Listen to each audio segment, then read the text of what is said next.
इन दोनों फैमिली को देखकर लगता ही नहीं है कि ज़िंदगी में कभी कोई गम भी इनकी करीब से गुजरा हो। इतना खुश रहते हैं जितना नॉर्मल ज़िंदगी में शायद लोग खुश भी नहीं रहते। छोटी मोटी नोक झोंक तो हर घर में होती रहती है, लेकिन इनको देखकर लगता ही नहीं है कि कभी कुछ ऐसा भी हुआ था इनके साथ। और इन्हीं को देखकर आजकल एक औरत और नकल मार रही है। ये मेरा कहना नहीं है, मेरे व्यूअर्स का, जो मुझे देखते हैं, जो मुझे पसंद करते हैं, सब्सक्राइबर्स, उनका कहना है, उनका मैसेज है, उसका जवाब आज मैं यहाँ दूंगी। अस्सलामु अलैकुम रहमतुल्लाहि वबरकातुहू। मैं YouTube friends, welcome back to my channel. Hope कि आप लोग बिल्कुल ठीक ठाक हैं और आप सबकी दुआ से अल्हम्दुलिल्लाह मैं भी ठीक हूँ। और अल्लाह पाक से यही दुआ है कि आप लोग हमेशा सही सलामत रहे, खुश रहे अपने अपने घरों में, अपनी फैमिली के साथ। आमीन सुम्मा आमीन। नमाज़ पढ़ा कीजिएगा, नमाज हम पर फ़र्ज़ है। सबसे पहले तो फ़लस्तीन वालों के लिए दुआ की रिक्वेस्ट करूँगी कि प्लीज़ प्लीज़ प्लीज़ फ़लस्तीन वालों को अपनी दुआओं में ज़रूर याद रखा करें। हमारी दुआओं की उनको बहुत ज़्यादा ज़रूरत है।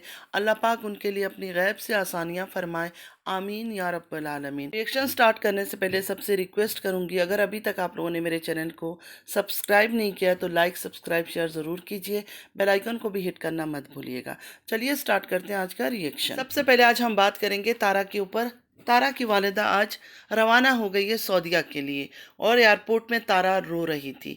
इस पर मैं कोई नेगेटिव रिमार्क पास नहीं करूंगी।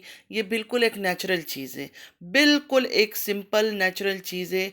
हमारे माँ बाप या कोई भी अगर कहीं जाता है तो ये एक नॉर्मल फीलिंग्स है, या हम बच्चे भी कहीं जाए, कितने भी बड़े हो जाए, हमारे पेरेंट्स रोते हैं हमें जब अलविदा कहते हैं। तो इसमें कोई बड़ी बात नहीं, इस पर मैं कुछ नहीं कहूँगी। हाँ, मुझे ये बात बहुत बुरी लगी कि तारा ने वो पुरानी बातों को याद किया, मतलब उस चीज़ को दोबारा याद करने की कोशिश की। तो मैं यहाँ मैं ये बात कहूँगी कि तारा और जो तारा की बड़ी बहन का लड़ाई झगड़े बहतान जो भी चल रहा था, तारा ने कभी सामने आकर सही से जवाब नहीं दिया। वरना इतना बड़ा बहतान के बाद हम सबके दिल में ये सवाल आता है, जिस तरह बड़ी बाजी के ऊपर मेरे दिल में सवाल है कि बड़ी बाजी ने कोई वैलिड प्रूफ नहीं दिखाया, कोई ऐसी एविडेंस नहीं दिखाई जिसको देखकर मैं बोलूँ कि हाँ ये काम तारा ने किया। ऐसा कुछ नहीं दिखाया।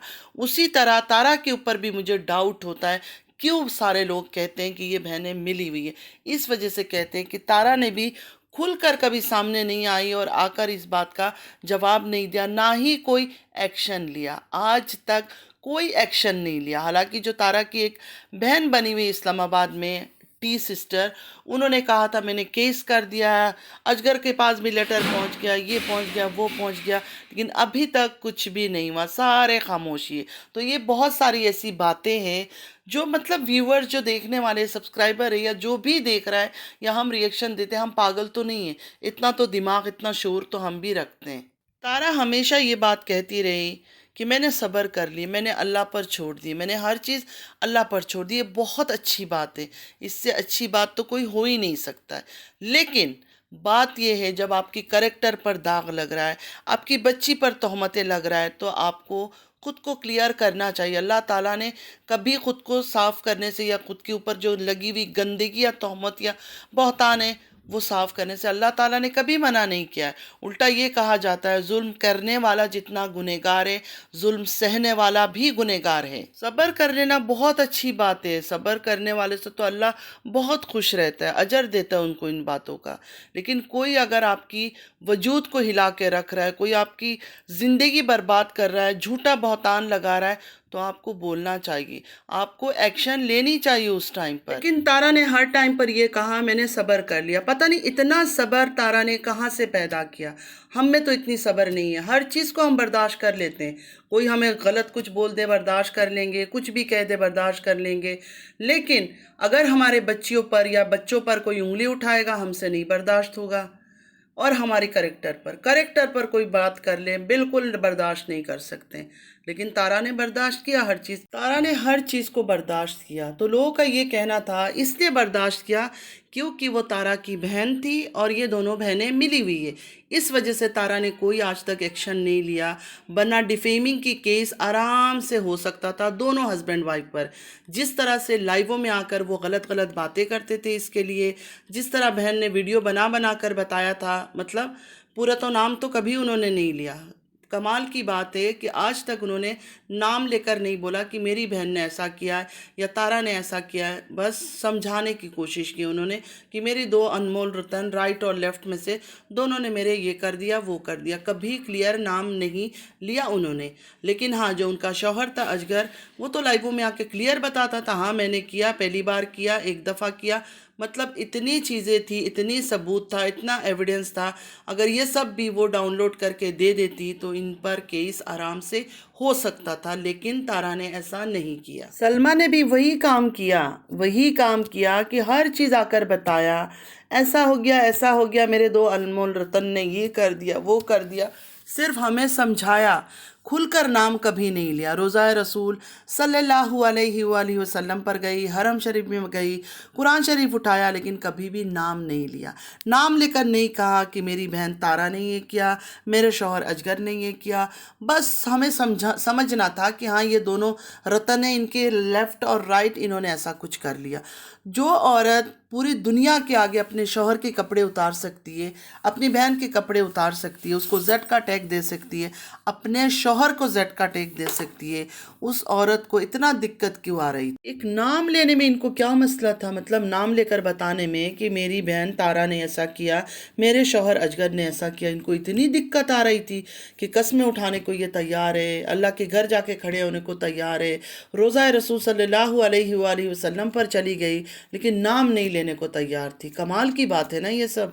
चलिए अब बात कर लेते हैं तारा को और सलमा को देखकर कौन तारा और सलमा को फॉलो कर रही है। कौन सी ऐसी औरत है जो तारा और सलमा बनना चाहती है, उनकी फुटस्टेप पे चल रही है, उनकी तरह मकाम हासिल करना चाहती है, उनकी तरह पैसे कमाना चाहती है। तो काफ़ी दिनों से ये मैसेजेस आ रहा है कि इस औरत को भी आप सपोर्ट कर रही है, आप सपोर्ट नहीं करें क्योंकि ये औरत भी झूठी है। ये तारा सलमा बनना चाहती है, उनकी तरह डॉलर कमाना चाहती है। क्योंकि तारा जब यूट्यूब में आई थी तो तारा भी यही सिंपैथी कार्ड खेला था कि 3 मेरे बच्चे हैं, बाप का सहारा चाहिए, बाप सहारा नहीं दे रहा है, शादी कर लिया अपनी 13 साल की मोहब्बत में। सलमा ने भी यही किया कि मेरे हस्बैंड ने मेरी बहन के साथ ये कर लिया वो कर लिया। मतलब वही जेड का काम मेरी बहन ने और मेरे शौहर ने कर लिया। नाम तो उन्होंने देखे कभी भी नहीं लिया। आप सबको पता है कि आज तक उन्होंने नाम नहीं लिया। सिर्फ लेफ़्ट राइट, मेरे दो अनमोल रतन, मेरे लेफ़्ट राइट बाजू ने ये कर लिया, ये सब उन्होंने कहा। और बेशक उन्होंने ये बातें भी कही, मेरी कही हुई बात नहीं है, ये सच है कि खाना नहीं है, पीना नहीं है, बच्चों का खाने का पैसा नहीं देता है, ख्याल नहीं करता है। मैं पार्लर में जाती हूँ, मेरे किडनी स्टोन की वजह से मुझे बहुत दर्द होता है। उसके बाद मेरे पाँव में रॉड लगी हुई है, मैं बैठ जाऊँ खड़ी नहीं हो सकती हूँ, खड़ी हो जाऊँ बैठ नहीं सकती हूँ। मतलब उठने बैठने में तकलीफ़ होता है। हेल्थ इश्यूज़ काफ़ी उन्होंने बताया था, जिनका आप पता ही नहीं चलता कि उनको हेल्थ इश्यूज़ भी है या था। अब तो वो झटके से बैठती है, उठती है। हालांकि अभी तो ना उनका ऑपरेशन हुआ है ना कुछ हुआ है, कुछ भी नहीं हुआ। जो औरत घर की एक एक चीज़ का बताती है, चाय पी रही हूँ, खाना खा रही हूँ, उठ रही, मतलब वही 10-15 मिनट या 20 मिनट या 15 मिनट की ब्लॉगिंग के अंदर जो वो दिखा सकता है। बाकी 24 घंटा वो क्या कर रहा है हमें भी नहीं पता। लेकिन वही जो 15-20 मिनट का एक टाइम होता है शूट का, उस शूट में तो यही दिखाया है क्या उठने बैठने में कोई तकलीफ़ नहीं है। अगर ऑपरेट किया होता या कुछ और ट्रीटमेंट किया होता तो ज़रूर बताती लोगों को कि मैंने ये ट्रीटमेंट किया। मतलब इन्होंने भी भरपूर सिंपैथी कार्ड खेला, अपनी तबीयत को लेकर भी, अपनी हेल्थ इश्यूज़ को लेकर भी। अच्छा, यहाँ मैं कुछ और बात भी कर दूँ। तारा को हमने हमेशा देखा है, पहले भी देखा है, पर्दा नहीं करती थी। उम्रा करने के बाद, मतलब अल्लाह के घर जाकर भी एक औरत पर्दा नहीं करती है, वो भी हमने देखा है कि तारा वो सब नहीं करती है। लेकिन सलमा का जो एक अलग वो था, जब इसकी ब्लॉग शुरू होती थी अजान सुनाई देता था, नकाब करके आती थी, बहुत ही शांत स्वभाव की, ज़्यादा बोलना नहीं, तरीके से ब्लॉग बनाना, मतलब अच्छा लगता था कि हाँ बहुत ही शरीफ है, काम है।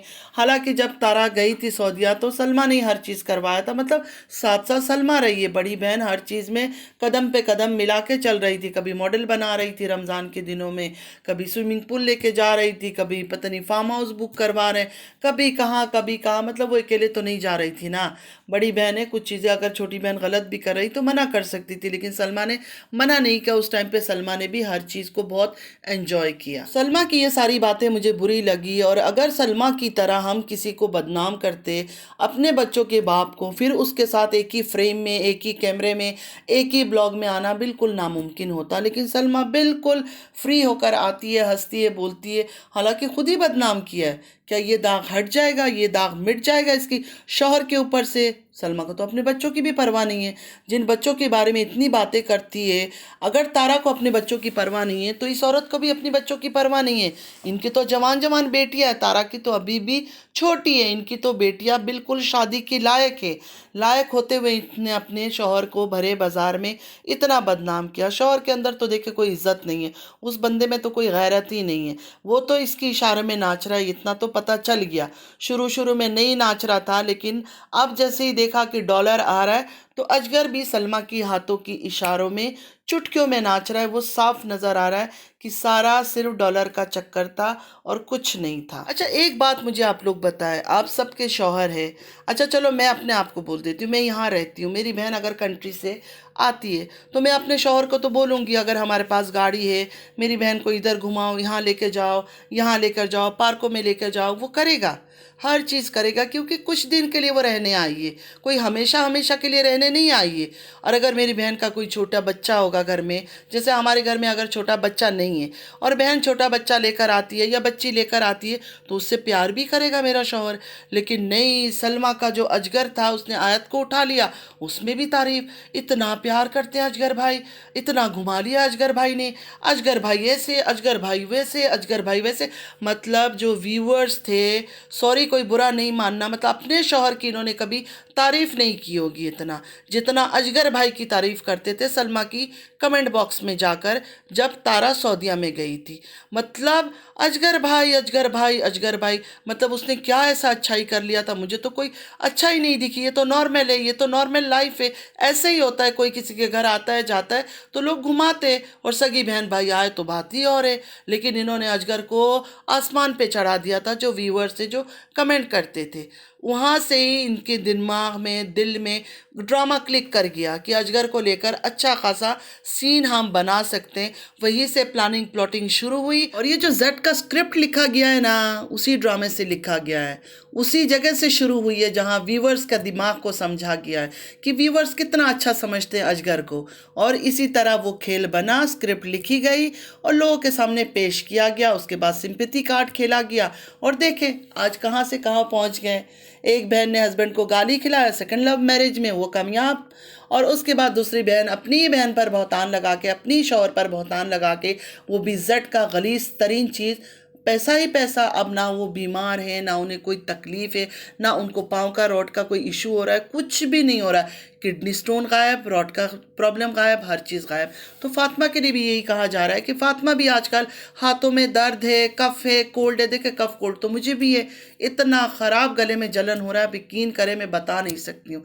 एक दिन कल शायद या परसों रोज़ा है और आज मेरी तबीयत ख़राब है, तो ये चीज़ें चलती रहती है। तो किसी ने बोला कि फातिमा का भी वही दर्द का गेम शुरू हो गया, मैं हाथ में मोबाइल नहीं उठा सकती हूँ, मैं ये नहीं कर सकती हूँ, मैं वो नहीं कर सकती हूँ, क्योंकि डे वन से हमने ये नोटिस किया। देखिए ये तो मैंने भी नोटिस किया है कि फातिमा ने हमेशा बच्चों को आगे रखा है।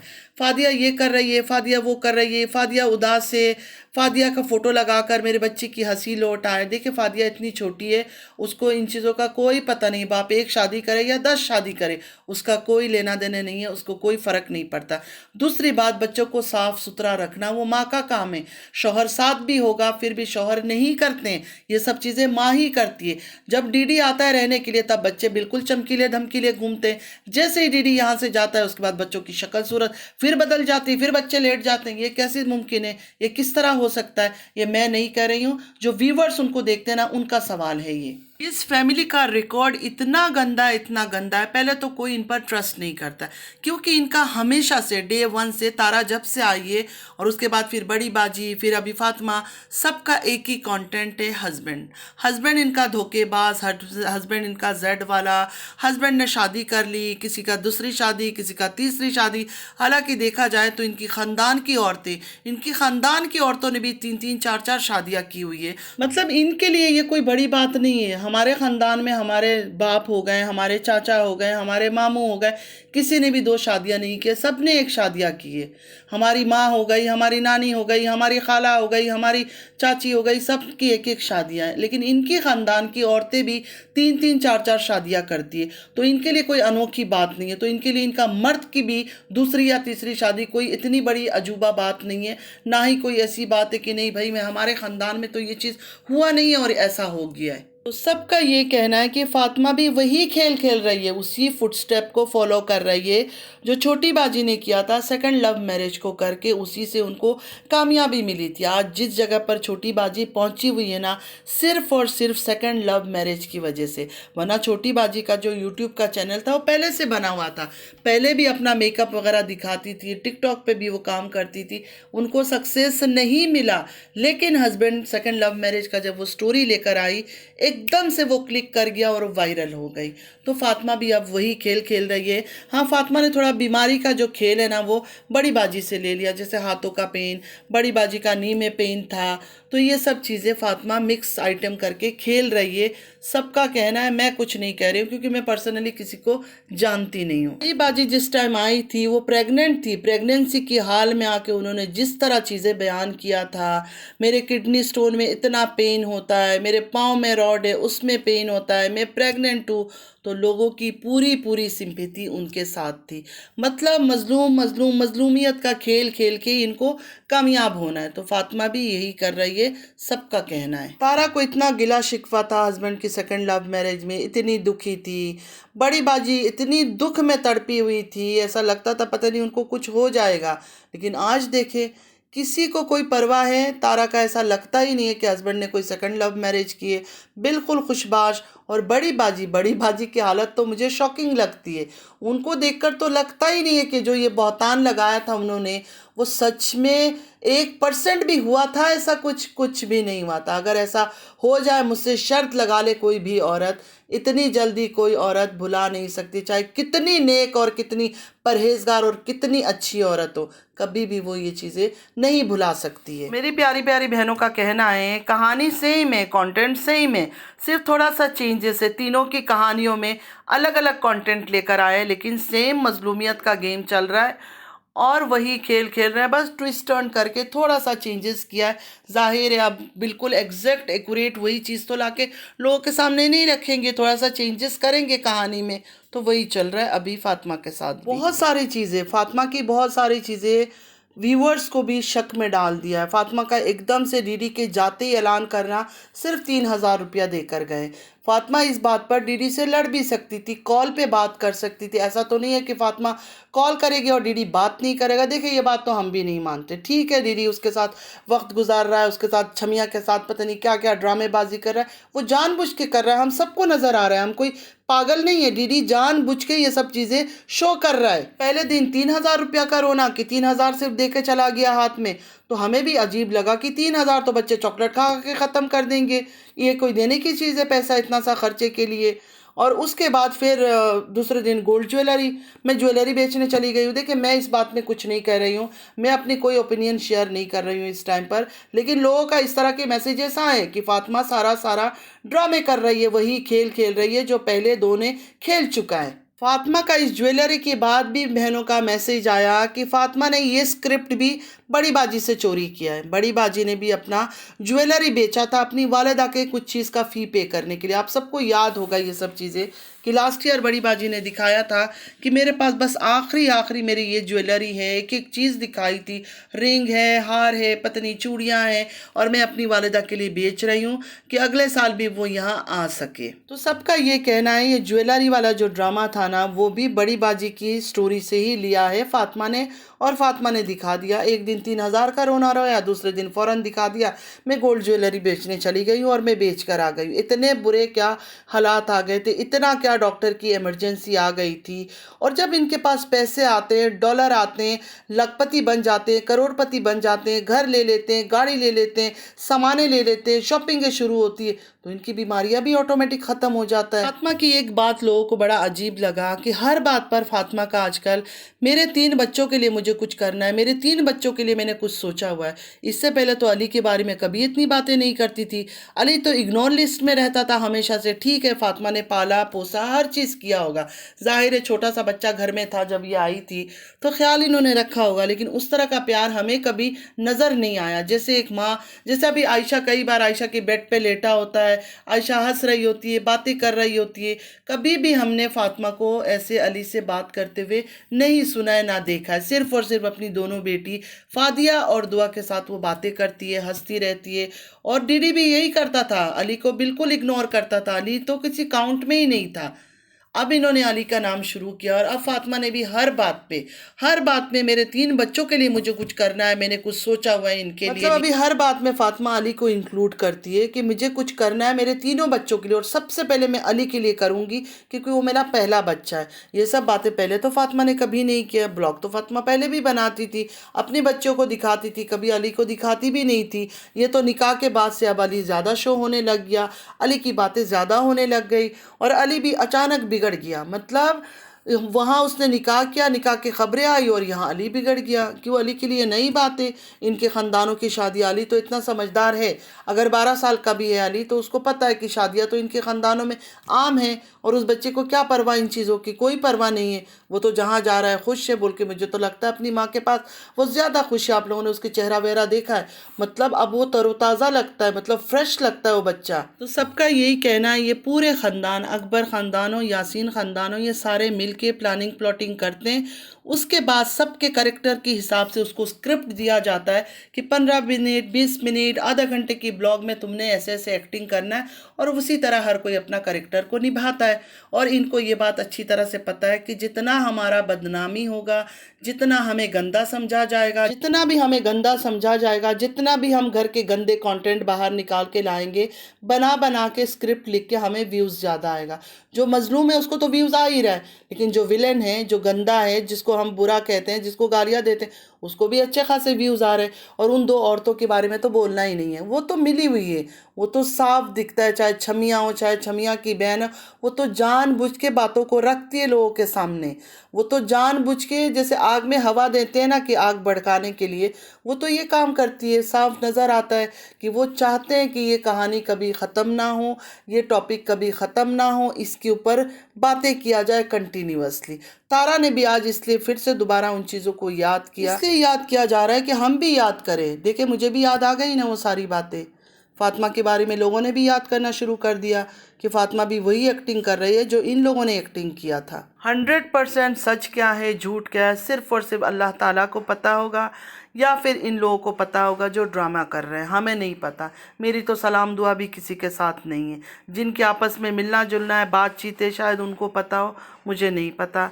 मुझे जो बातें बताई जा रही है, या जो चीज़ मुझे नज़र आ रहा है, या जिस चीज़ पर मुझे शक होता है, मैं उसी चीज़ के ऊपर बात करती हूँ। उम्मीद है मेरी बात आप लोगों को समझ आ गई होगी। आज के वीडियो में इतना ही। उम्मीद है आज का वीडियो आप लोग को अच्छा लगा होगा। और भी बहुत सारे बातें, हज़ारों छोटी छोटी बातें, छोटी छोटी यादें हैं जब से ये लोग आए, क्या क्या तमाशा कर रहे हैं, क्या क्या ड्रामे कर रहे हैं। लेकिन वीडियो बहुत लंबी हो गई है, आप लोग देखोगे नहीं, सुनोगे नहीं, तो इस वीडियो को यहीं ख़त्म करते हैं। इंशाल्लाह अगले वीडियो में कोशिश करूँगी और जो छोटी मोटी बातें रह गई है वो बातें क्लियर कर सकूँ। नमाज़ पढ़ा कीजिएगा, नमाज हम पर फ़र्ज़ है। चलती हूँ, दुआ में याद रखिएगा। ज़िंदगी रही फिर मुलाकात होगी। अल्लाह हाफिज़।